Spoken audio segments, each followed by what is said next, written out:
Mga Kalingap, andito po tayo ngayon sa harapan ng bahay nila Kalingap Mick at may banggaan po dito.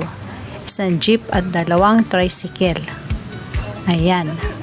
Nagka-traffic na po dito sa harapan. Ang bahay po nila Kalingap Mick ay nasa mismo tabing kalsada po. Yan, kitang-kita po yung nagka-banggaan.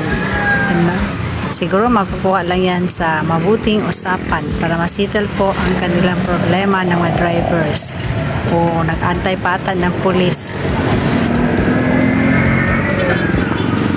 Mabuti na lang po mga Kalingap at wala pong nasaktan.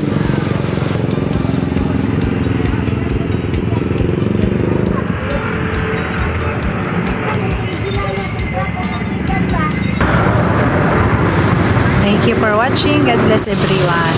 Bye.